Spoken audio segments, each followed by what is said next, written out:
नमस्कार शेतकरी मित्रांनो, स्वागत आहे आपलं आपल्या हक्काच्या चॅनलवरती, ज्याचं नाव आहे आधुनिक शेती तंत्र मार्ग विकासाचा. या आपल्या यूट्यूब चॅनलवरती शेतकरी मित्रांनो, घरच्या घरी तयार करण्यात येणारं गांडूळ खत निर्मिती करून आपण आपल्या शेतीला किंवा मग फळबागेला याचा वापर आपण करू शकतात किंवा याची विक्री देखील आपल्याला करता येते. शेतकरी मित्रांनो, आज आपण पाहणार आहोत की गांडूळ खत हे घरच्या घरी आपण तयार कसे करू शकतो, तर याबद्दल संपूर्ण माहिती पाहूयात. शेतकरी मित्रांनो, सर्वात पहिले ज्या जमिनीवर आपण गांडूळ खत बनवणार आहोत तर त्याची निवड करावी. निवड करताना जमिनीला एका बाजूने उतारा असावा, कारण की गांडूळ खत निर्मितीमधून जे खत तयार होणार आहे तर ते जमा करण्यासाठी आपल्याला जमिनीला उतार असावा लागेल. तर त्यासाठी जमिनीला हा उतार असावा. शेतकरी मित्रांनो, गांडूळ खत निर्मितीसाठी बेड कसा लावावा हे पाहूयात. तर आपल्याकडे चुना हा उपलब्ध असतो. तर या चुन्याची 1 किलो किंवा 2 किलोची बॅग घेऊन आपण गांडूळ खतासाठी तयार केलेल्या जमिनीवर हा चुना पसरवावा. हा चुना मारल्यानंतर BSC पावडर जे आपण मुंग्यांसाठी किंवा मग उमणी लागू नये यासाठी वापरत असतो, तर हे BSC पावडर एक लेयर या चुन्यावर त्याची टाकून द्यायची. शेतकरी मित्रांनो, आता हा केमिकल्सचा बेड तयार झाल्यानंतर मार्केटमध्ये उपलब्ध असणारा जो रेडीमेड गांडूळ खतासाठी बेड असतो तर तो बेड यावर टाकायचा. हा बेड नीट बसावा यासाठी जमिनीमध्ये 2 फुटापर्यंत वर लाकडाच्या खुट्ट्या बनवायच्या. आपण 2 फूट किंवा मग 1.5 फुटापर्यंत ह्या खुट्ट्या बसवू शकतात आणि त्यामध्ये हा मार्केटमधून आणलेला बेड बसवायचा. शेतकरी मित्रांनो, अशा प्रकारे गांडूळ खतासाठी बेड आपण बनवायचा आहे.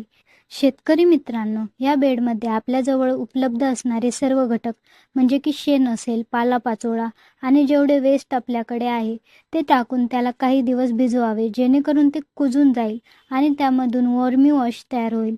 शेतकरी मित्रांनो, बेडमध्ये सर्व वेस्ट टाकून ते पूर्णपणे भरून घ्यायचा आणि भरून घेतल्यानंतर 4 ते 5 किलो किंवा मग जेवढे आपल्याला शक्य होतील तेवढे गांडूळ यामध्ये सोडायचे. शेतकरी मित्रांनो, या घरगुती गांडूळ खत प्रकल्पातून 3 महिन्यांमध्ये जवळजवळ 3 ते 4 क्विंटलपर्यंत गांडूळ खत तयार होत असते. याची विक्री देखील आपण करू शकतात आणि शेतीसाठी देखील याचा वापर आपण करू शकतात. शेतकरी मित्रांनो, ह्या बेडमध्ये पालापाचोळा टाकत असताना अगोदर तो जास्त कुजवून घ्यावा आणि हा पालापाचोळा बेडमध्ये टाकल्यानंतर त्यामध्ये आपल्याकडील गाई म्हशींचे जे शेण आहे तर या शेणाचा पूर्ण एक थर लावून घ्यायचा. अशा पद्धतीने ह्या बेडमध्ये एक पालापाचोळ्याचा थर आणि एक शेणाचा थर असे थर करून हा बेड पूर्ण भरून घ्यायचा आणि हे सर्व झाल्यानंतर त्यावर 8 ते दिवस सतत पाणी टाकत राहायचे, जेणेकरून ते टाकलेले वेस्ट जे आहे ते कुजत राहील. यावर आपण 40 ते 50 लिटर पाणी टाकत राहायचे. शेतकरी मित्रांनो, यावर जर आपण वेगवेगळे डिकम्पोजर वापरले, जे की वेगवेगळ्या कंपनींचे मार्केटमध्ये उपलब्ध असतात, तर त्याने देखील कुजण्याची प्रक्रिया ही लवकर होत असते. शेतकरी मित्रांनो, हा पूर्ण बेड भरल्यानंतर किंवा कुजल्यानंतर यामध्ये गांडूळ सोडायचे आणि हे गांडूळ सोडल्यानंतर 2.5 ते 3 महिन्यांमध्ये हे गांडूळ खत पूर्णपणे निर्माण होते. शेतकरी मित्रांनो, गांडूळ खत तयार झाल्यानंतर ते चाळून घ्यायचे आणि त्यानंतर त्याचा वापर शेतीसाठी किंवा मग विक्रीसाठी करावा. शेतकरी मित्रांनो, यावर सावलीसाठी आपण शेड नेटचा देखील वापर करू शकतो.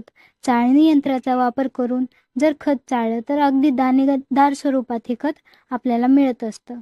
शेतकरी मित्रांनो, गांडूळ खतामुळे आपल्या पिकांची वाढीसाठी लागणारे सर्व मूलभूत अन्नद्रव्ये जी आहेत तर ती पिकाला पुरवली जातात. तसेच जमीन देखील भुसभुशीत होते आणि पिकांची वाढ वेगाने होत असते.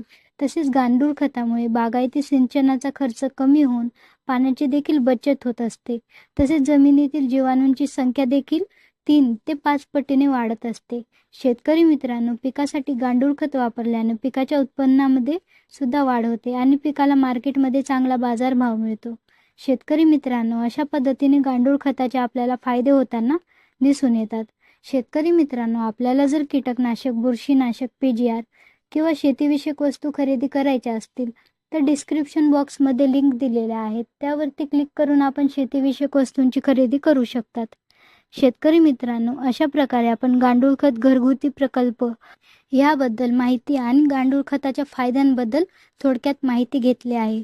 शेतकरी मित्रांनो, माहिती आवडल्यास व्हिडिओ लाईक करा आणि अशाच नवनवीन माहितीसाठी आपल्या आधुनिक शेती तंत्र या चॅनलला देखील सबस्क्राईब करा.